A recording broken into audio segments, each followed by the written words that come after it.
Ciara, welcome to the show. How you doing? For having me. So this is our Steve and I were just talking about this. This is our first Monday morning podcast. So if it sounds like our brains aren't working, then maybe they aren't. But we are very happy to have you here. My ton came out of the podcast, I guess maybe like a month ago at this point. Yeah. And when we asked you who we should have on, you were one of the first names that popped up. So super excited to have you. Yeah, excited for our conversation and heard some past episodes and they were really great. I'm also not a morning person, but I am 6 hours ahead of you here in Paris. So You've had yeah, some we'll time to we'll wake roll up. with it. Okay, perfect. All right. So we always start with good news stories. Could be something personal, could be work related. And Steven, I'm going to put you on the spot because he put me on the spot last time. You go first.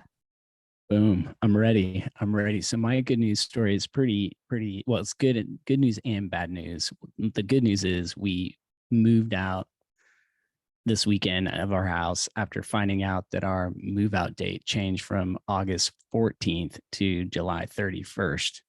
And both my partner and I are planners, and we lost 2 crucial weeks and had to move in like 5 days. And boy, was that an interesting 5 days, but we're done. And so now we just have to get settled in the new place. So that's my good Congrats. news. Thank you. And I think working in scaling tech companies helps prepare people for things like that, even if we wish we didn't have to go through it. Oh yeah, adaptability. Yeah. You gotta roll with it. All right, Sarah, you want to go next or you want to take it? Yeah, you can go on. Okay. So I think in a day or two, I'm going to hit my 1 year anniversary at Humu. And Congrats. yeah, really pumped about it. It doesn't, it's crazy to me that a year has already flown by. I feel like the same is going to happen this next coming year. And I don't know. I I feel like this, swear these post-COVID years seem to go, they yeah, like super fly by. Yeah, I That's think just so. me. yeah. And I feel like the year that I've been at Humu have coincided with the growth of our podcast and getting a lot of great guests. So I don't know. It's like a weird combo of the 1 year anniversary at Humu plus it just feels like we're in a really good rhythm, Stephen. And it's been nice to just want to remind you, it's nice catching up with you every week on MPL. So that's my good news story. You wanna go for your good news now? Yeah, always fun to share some good news. So I am just so proud of one of the members of my team, Marfelda Garces, who's our senior director of people and also our country leader in Portugal, and also our current interim head of talent. She's wearing a lot of hats, but she won the HR Executive HR Rising Star Award. And they haven't had anyone from Portugal win in years. So she also got a lot of awesome press coverage in Forbes Portugal and a lot of other outlets. And this will show how old I am and how nerdy I am about HR. But I remember starting to read HR Executive like on paper in 2003 when it would be sent to my head of people at my first startup at the time, and thinking like, wow, these people have done great things. So to have that be somebody on our team at Dashlane, I'm just so proud of her. And it was a few weeks ago, but it's still like my good news that's making me so happy. That's really impressive. I'm sure definitely like a proud boss moment. Yeah. So walk us through your story. How did you end up at Dashlane? Yeah, tell us your story. Yeah, so I grew up to two parents who were very smart, but for different reasons never went to college or university, as I'm starting to say, living here in Europe now. And I didn't have a lot of examples around me about professional careers, but I knew that I heard older people talk about money all the time and they sounded unhappy about money. So I thought, I want to do something where I don't feel like I have to complain about money constantly. And I remember the dolphins on tuna fish cans, and that there were sad stories about dolphins getting killed when people had to fish tuna. And I thought, I will be an environmentalist lawyer who will sue companies that harm dolphins. So this explains a lot about my personality, that I took something that's like kind of cute and was like, I have an overly serious professional response that I, as a 7-year-old, would like to apply to this. So that was my career goal for about 10 years. And then when it was time to apply to college, I heard that if you wanted to be a lawyer, you would read documents for 16 hours a day for about a decade before you could do anything else that was more interesting. And I thought, I am not lazy, but that does not sound fun. So I wasn't sure what to do, had an interesting conversation about psychology, decided to study psychology. I'm studying psychology, thinking maybe I'll get my PhD, I'll become a counselor, I'll help people that way, and realize that also pursuing a PhD in psychology, or maybe in many topics, is something like really narrow, and I'm naturally a very curious person.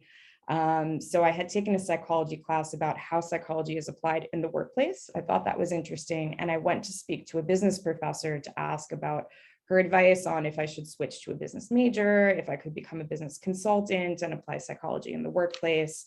And she was very kind.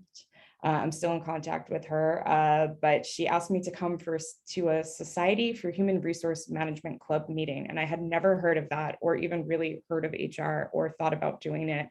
But I wanted to be nice to this person who had helped me. So I go to the meeting, and I hope I've learned better boundary setting since then. But there was no one to be on the succession plan for president of the club, and no one was raising their hand, and the professor, she looked sad. So I volunteered to help run this HR club. And then I eventually became president of the HR club. And I applied like all my overachieving type A tendencies to doing everything possible for the club. And so of course I got offered a lot of HR internships because I was setting up mentorship programs with professionals in the area, things like that. But I realized, hey, this is a combination of law, of psychology, of business consulting, that's really broad, that satisfies my curiosity. So I was like, I'm going to do it. And 20 years later, here I am. But I started out in a pharmaceutical manufacturing plant. I then went to a PE-backed healthcare startup, which was a great first experience in a startup. Left there to go back to business school full time because I wanted the optionality to work in a really global setting, to try a Fortune 50 company. So went and worked for GE for 6 years, and then came back into the startup world in tech as the first head of people for Compass, which scaled like crazy, felt like a different company every quarter or so. But when I started, we were just under 100 employees. And then I'm a customer of Dashlane, and Dashlane reached out to me, and it will be 5 years in a couple of weeks, which is crazy, just like we were talking about before with perception of time, that I've been at Dashlane as the first head of the function. Wow. Well, congrats on almost 5 years. That's awesome. Thanks. So Dashlane, could you give us like the, I don't know, 30-second explanation that you would give at a party to people on what you guys do? Yeah, so I guess there's at a party, and then there's how we like to describe ourselves to our potential clients. But I'll give you at a party. So Dashlane is basically mostly a password manager that fills out your passwords, all your personal information, credit cards, securely on any device. So for people who are working across different ecosystems, and then a lot of IT leaders get it for all the employees of their companies so they can be more secure. People used to have Post-its all over their calendars. Now people might text each other if they're not working in the same location, passwords. And we have a secure method to send that, and also to enhance productivity by having everything filled out automatically for you. So I don't like to shop anymore if I'm going to have to type in my own address, et cetera. I'm very used to using Dashlane for that. I have to check it out. All right. So what is it like to be a Dashlane employee, and why should we be jealous that you get to work there? Well, I'm not sure if I'm like seeking anyone to be jealous of me, but it's a good question. I'll try to put that aside and try to answer.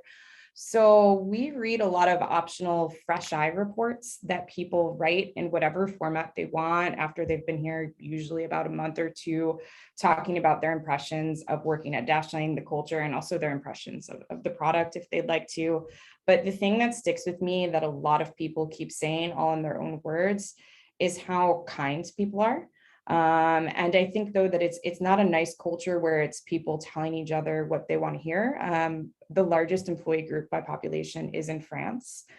So anyone who has dealt with culture in France knows like people are not telling you what you want to hear. That's not very normal here. So it's like we're kind, but we're also giving feedback and challenging each other. And I think doing that in a way that maintains psychological safety is like really like the highest level of kindness and helps people lift each other up. And I think that that's something that we do really well in the culture that there were the seeds for before I joined, that we've been really fortunate to continue to protect. Love it. Love it. I love the focus on psychological safety. I feel like we can't talk about that enough on this show, and how important it is to so many other things like diversity, inclusion, Yeah. all the things that that cascade, from my perspective, a lot of those start with psychological safety. So it's time to jump into the main portion of our conversation. But for the record, I must be around the same age as you, Ciara, and I found those tuna campaigns very traumatizing as a child as well. The nets and overfishing and the impact to the dolphins. So I'm with you. 7-year-old Steven gets behind 7-year-old Ciara's career choice 1000%. Cool. So a few months ago, Daniel and I recorded a whole podcast on economic uncertainty. We talked about where we thought the market was going, the people implications of a possible downturn. And unfortunately, we never published that podcast. So I can't take any credit for correctly predicting anything. But here we are with 2 quarters of contracted economic activity, at least in the US. So, technically we are in a recession. And, I personally can't look at my LinkedIn feed without seeing another company that is laying off employees. And so what do you think during times like this, what do you think is the most important as a people leader during difficult times like this? What do you think are the most important traits? It's such a good question. And also there's so many things you could say because it's a really complicated, really important topic. So I think there's a lot of traits that you need to bring into play. But I guess what comes first to mind for me is really understanding different perspectives, because especially here, there's a perspective from investors, which is applicable to us and many other privately held companies. And then there's a perspective from candidates, people who work for your company who may not have that many years of experience.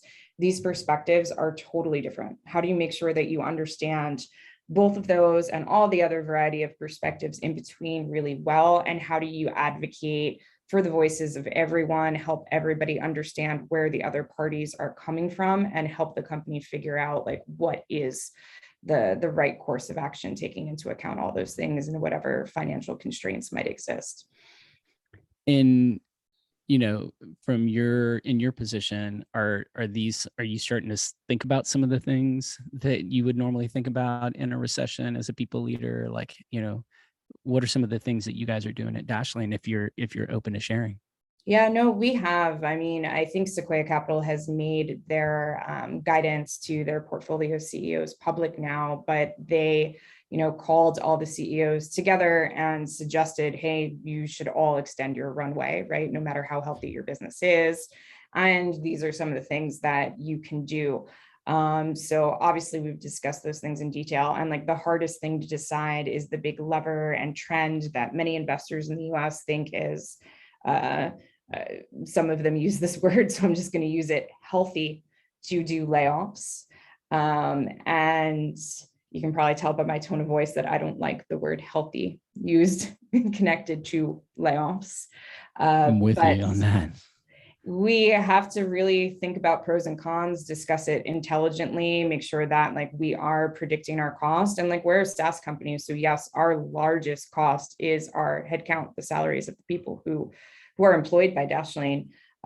So obviously it's something that we can't shirk, but I'm really fortunate to have a CEO, JD Sherman, who worked with and promoted Katie, who you had as a recent guest, into her role, and they're very ideologically aligned. So really fortunate to have that, but we've explained to the board, like, we would like to avoid layoffs, right? These are the things that we want to do first. Instead, we indeed can see a path to being a company that's probably 10% smaller in terms of the number of people employed by us by the end of 2023, right? And we think there are ways to get there naturally. And I think it's also for those who are dealing with investors, reminding investors that you do engage in normal ongoing performance management and whatever way you want to have to speak to the efficacy of that, because there's a great quote in a recent protocol article that I saw, where they're saying, like, hey, investors are assuming that if 30% of the headcount needs to be cut, that there's probably 30% of people who are underperforming, and that it's a matter of just finding them. And I do think that's an assumption that many investors do tend to have. So they think, like, not only do we need to save money and extend runway, which that I completely agree with and understand. We give stock options at our company, so we think it's in everyone's interest that we don't negotiate for new fundraising until, like, we have more leverage in that situation, which nobody has during a recession. But we don't agree that it's just, okay, this is a convenient time to root out and find underperformers, or that should only be done sometimes, right? Like, you're not helping people if you're letting them underperform at any time. They're not going to advance in their career, et cetera. So it's a tricky topic because of the different perceptions there. Yeah, and what a great, a position to be in, having because I think we talked about that Sequoia report when it was made public and when it dropped, because there's so many, reports in the past that Sequoia Capital had published that were like, just epic, looking back just around, the predictions and what needs to be done to sustain your business. And one of the quotes, I think this was a few months ago, was that, the companies that are making changes now, like whatever that change is, whatever change is relevant for your business, those are the companies that are going to survive. And I think that was one of the quotes that I made. And so what a great position to be in, to have an investor and a CEO that are, looking at this proactively. Because to me, a huge part of it is just being proactive. Yes. The more time you give yourself, the more you can be thoughtful about what it is you're going to do, and to, analyze, because there's, people don't realize, as a CEO, when you're working with your investors, there's so much modeling and scenario planning that you have to go through, and time is your friend when you're Yes. doing those things. So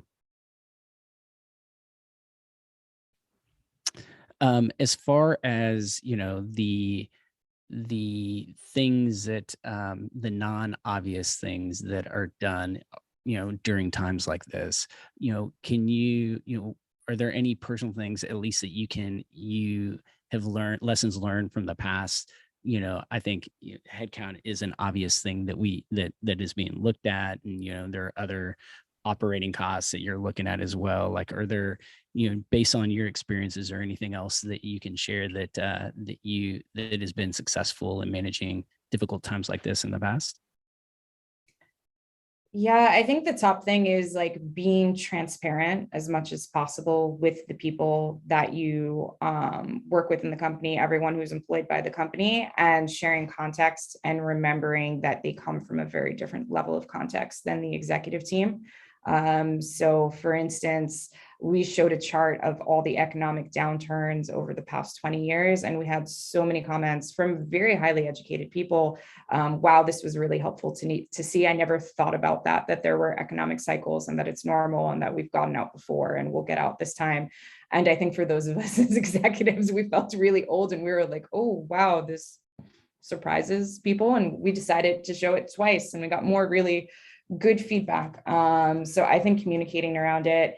And then this is going to be a little bit maybe like close to home for other people leaders, but I have been a big fan of using RPO, or recruitment process outsourcing, when I've been asked many times to get as many talent acquisition specialists or recruiters in-house as soon as possible, because we need to hire as fast as possible.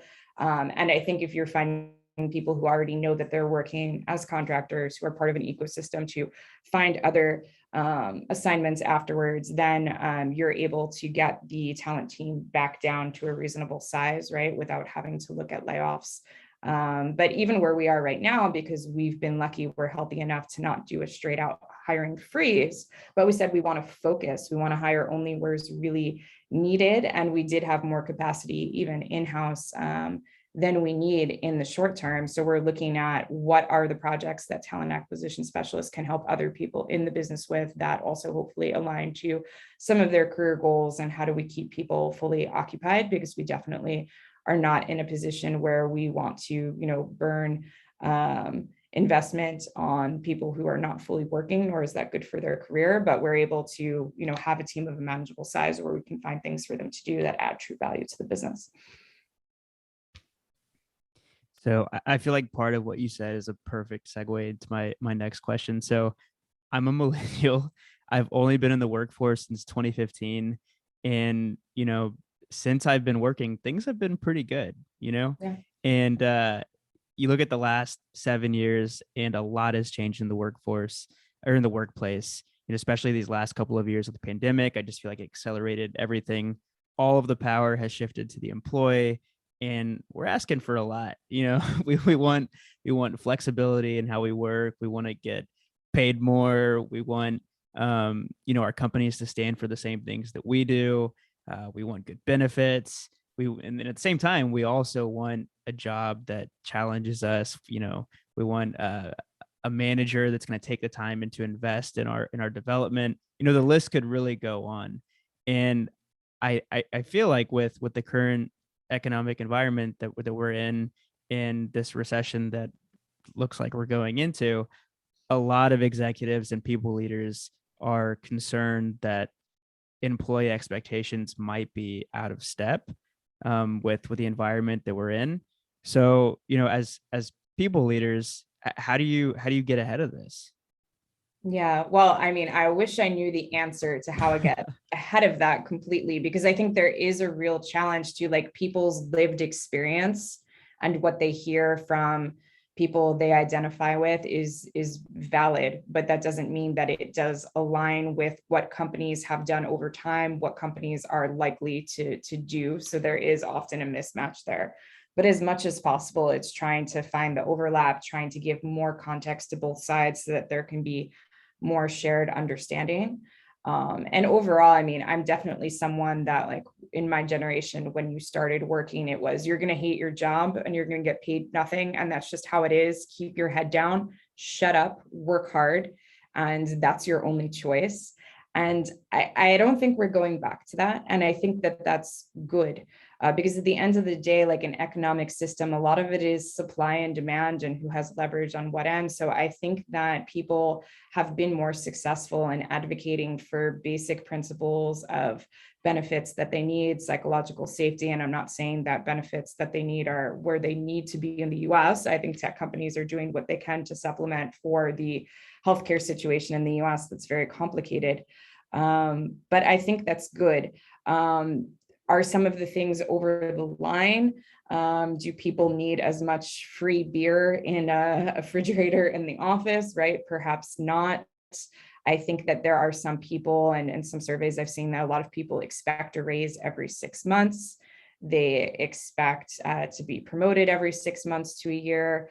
I don't think those things have ever happened in most companies over time, right? So I can see why some people might expect that, but I think it's just educating around that. And at the end of the day, some people might be thinking, well, I still believe I can find that somewhere else. And so if they feel they need to try, right, then they feel they need to try, but just as much transparency as possible, again, in context sharing.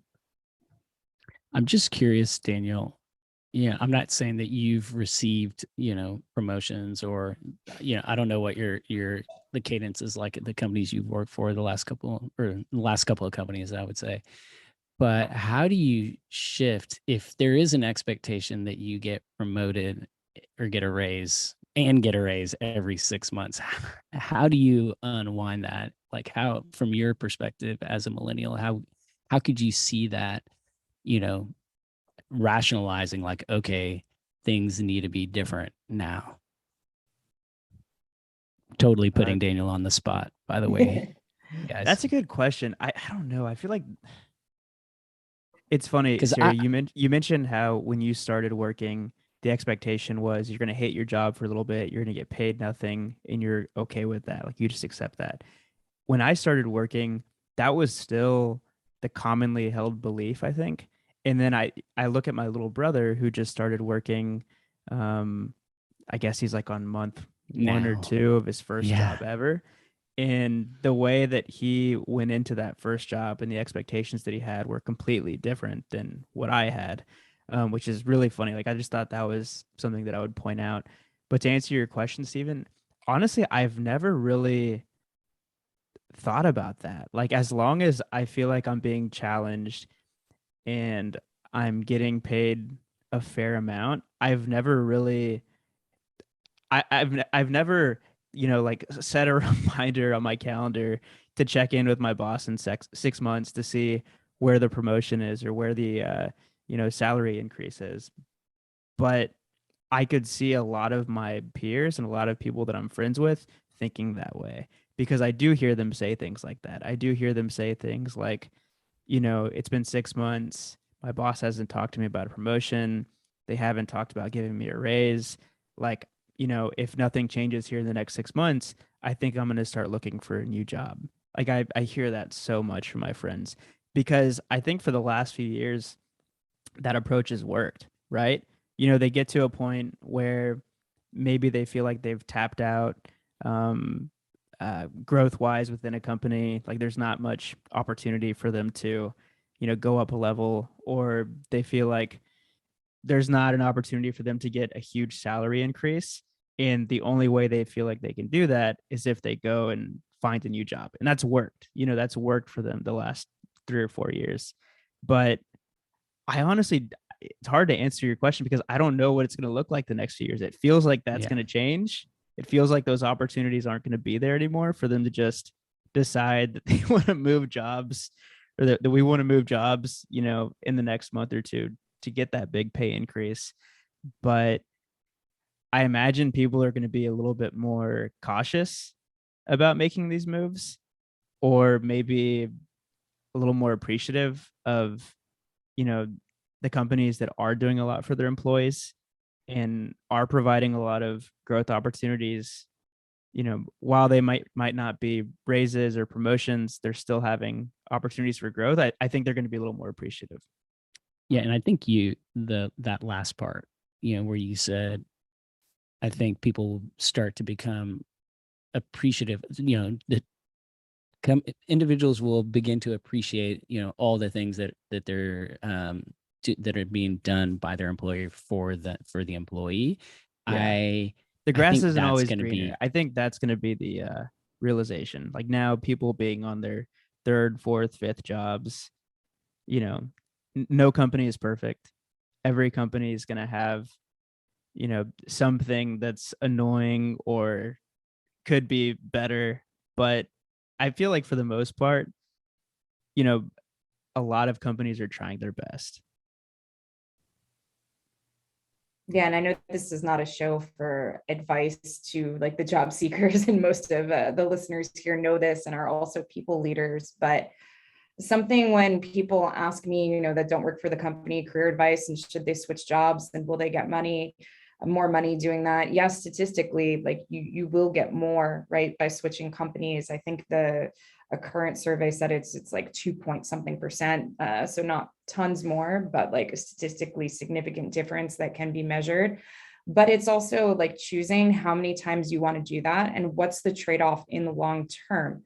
Because if you're switching jobs every year and a half, depending on the type of work that you do, if you're not seeing things through in terms of your accomplishments, in terms of what you learned and how deep you got, then at some point that is going to affect your earning potential. So it's going to raise it in the short term, but if you switch too often, it's going to lower it in the longer term.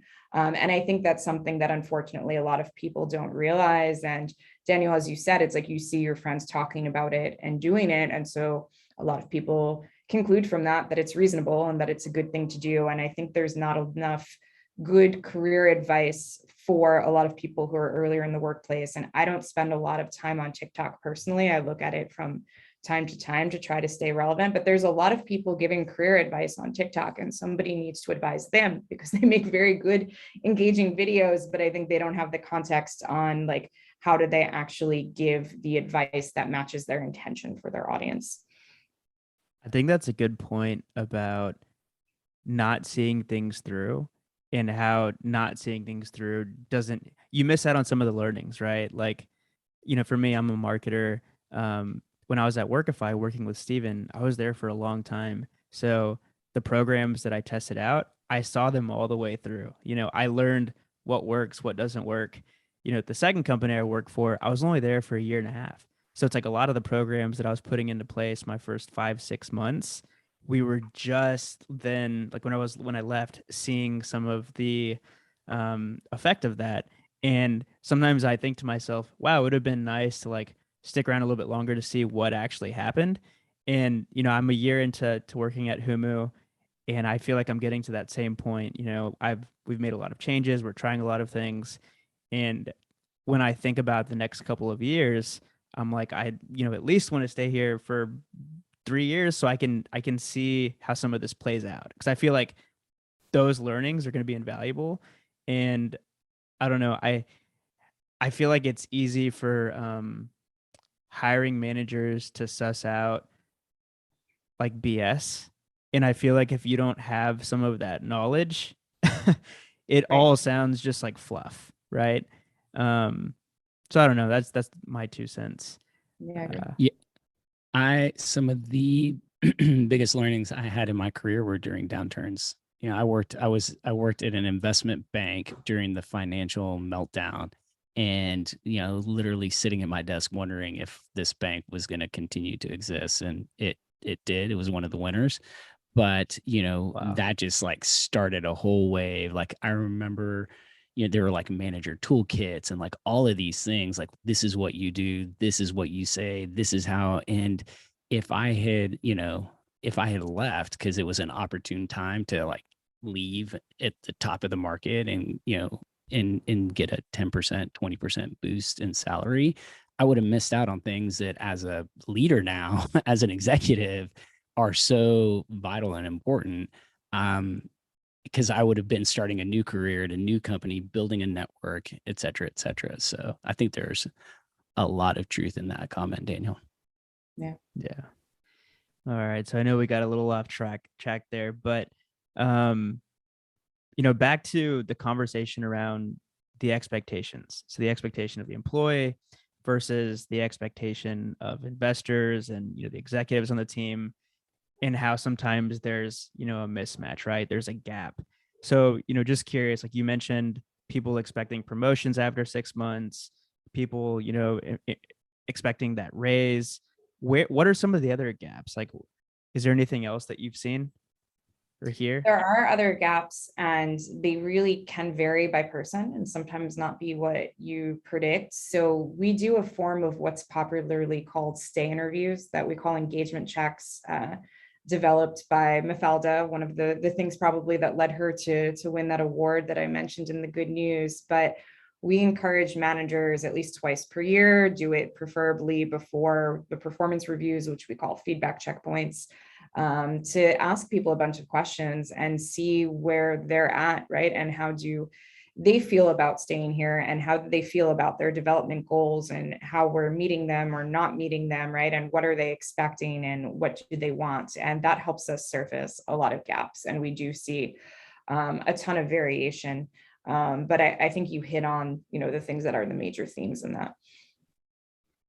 Yeah, well, I'm glad you brought up surveys and checks. I think being adaptable and responding to changes in the economy requires data and inputs. You got to understand, what your current reality is to really focus on what needs to change and how you need to adapt. And so what's your playbook for keeping tabs on trending employee concerns or feedback? you meant in addition to some of the things you mentioned, the performance check-in, the stay survey check-in, or the stay check-in.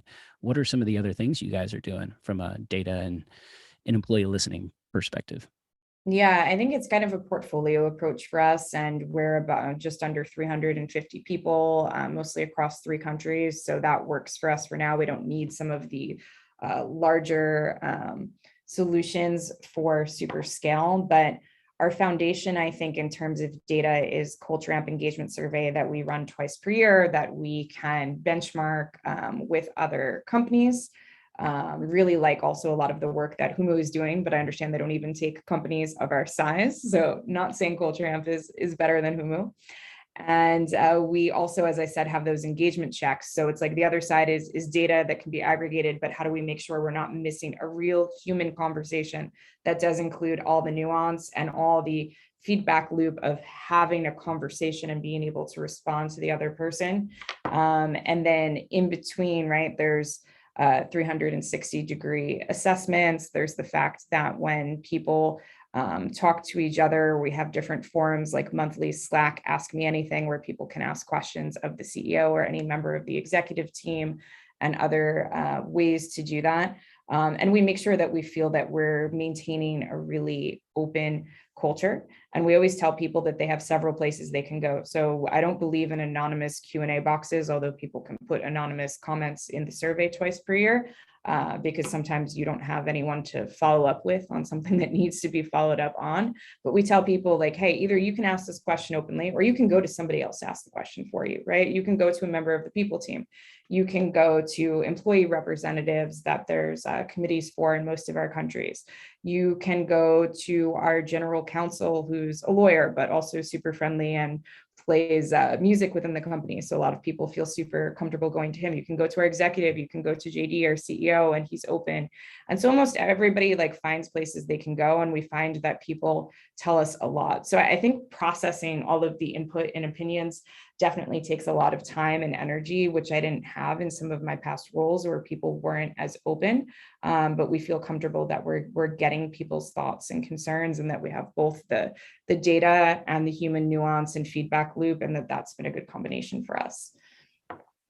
Love it. I love the AMA sessions that you have with the executive teams and with your leadership team. And on that topic, more so on the results from the other feedback channels that you mentioned, what is your approach in taking the data and then engaging with your leadership team, to discuss, review, analyze, and take, action from there? What does that look like for you at Dashlane? Yeah, so we cut data on any group of anonymous respondents that's more than 5 people who answered. So that means there will be a lot of managers who can look at it just for their direct reports. There's sub-teams, there's teams, there's departments, and then we look at it on every level.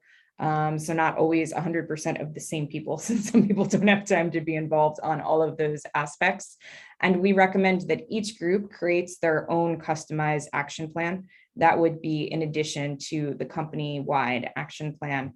So if there's data, then it's, hey, do we feel we have an action plan on addressing the things that the algorithm says will most positively influence our engagement the next time around?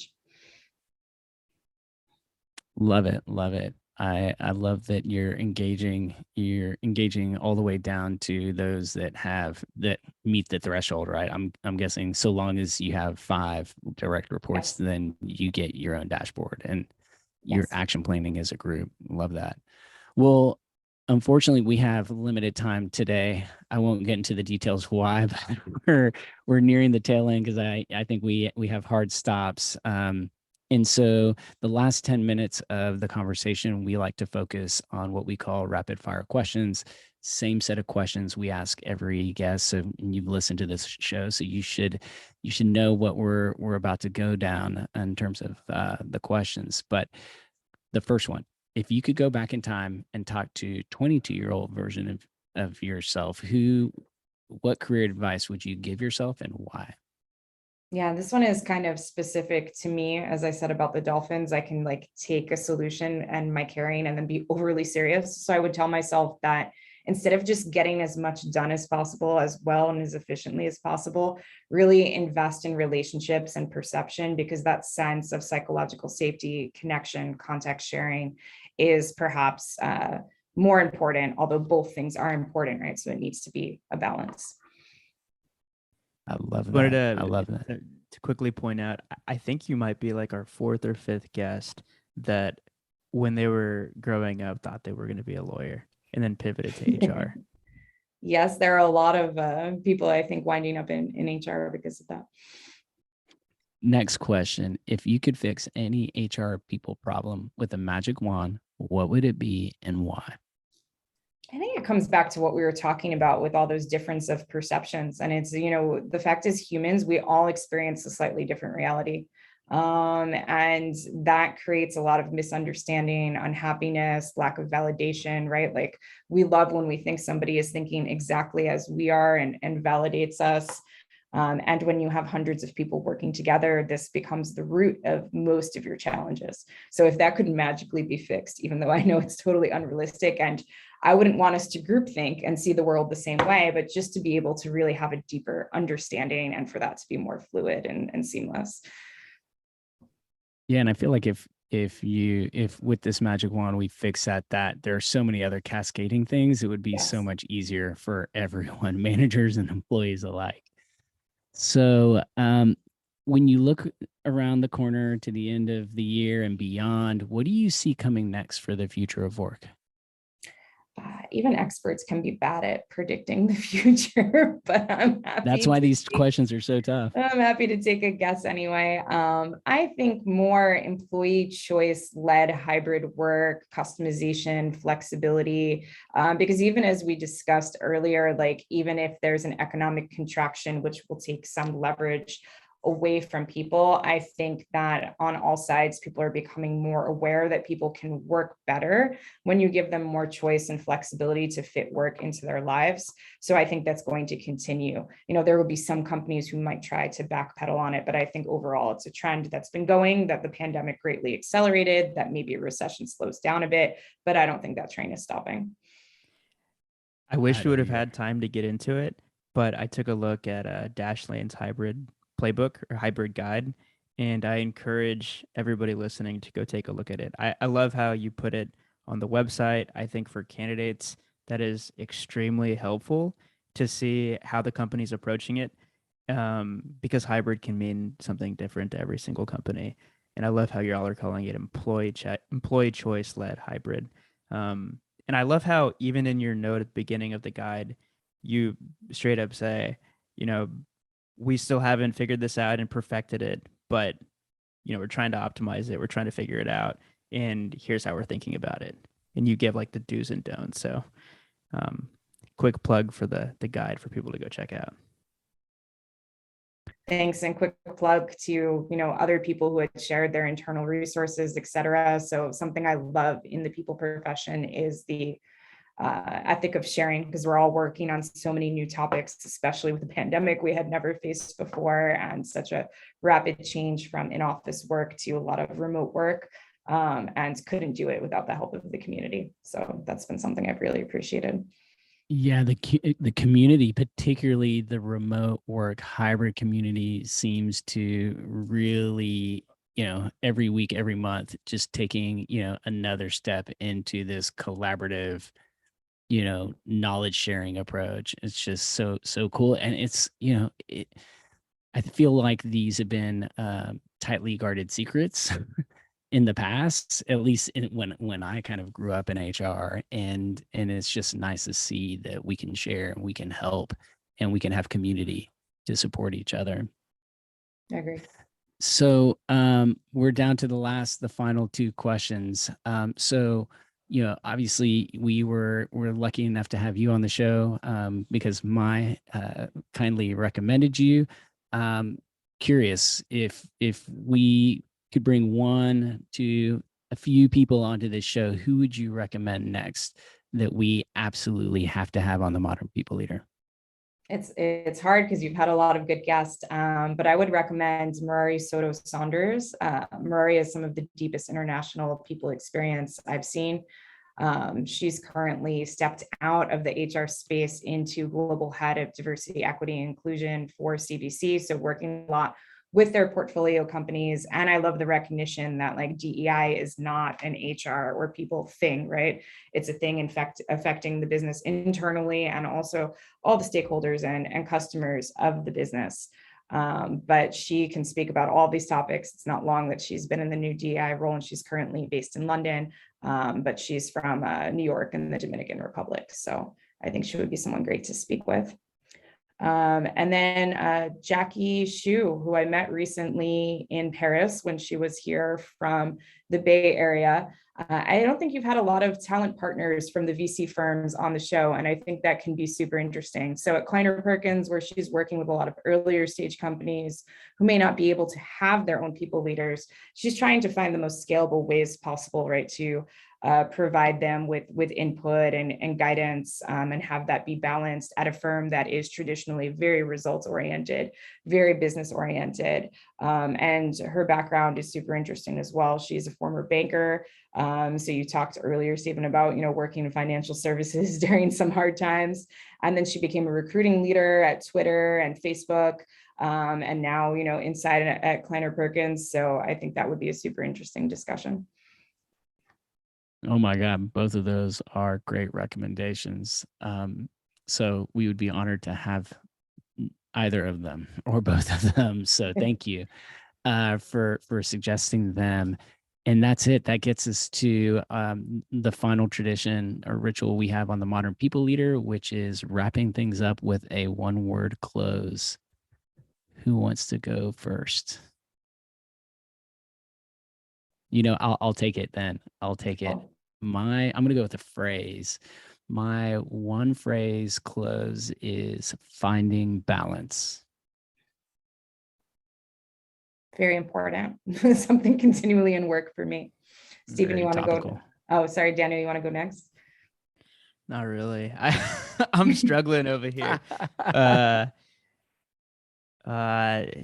It's Monday. That's mine. Of course, our first Monday podcast ever, we lose Wi-Fi for a little bit, or I lose Wi-Fi. But it's Monday. We're here. I'm excited for the week, and there's no better way to start your week, for me personally, than doing these podcasts. So really happy we did it. Cool. And I would say don't assume. Right. So as we talked about, everybody sees the world through a different lens. We're going through a lot of change at work. But remember that everybody reacts to it in a different way, has a different set of context, a different opinion. And the more that we stop assuming and start really deeply listening to people, the better we'll be able to all help each other and make good decisions. Love it. Well, this has been a great conversation. Really enjoyed having you on the podcast, Ciara. Thank you so much for joining us. Yeah, congrats on your move, Stephen. And thank you, Daniel, for being a good influence on the younger generations. And it was lovely to talk with both of you. And for anyone who has any questions, I'm pretty active on LinkedIn at Ciara Lakhani. And I look forward to continuing to listen to the show. Thank you. Awesome. Thank you.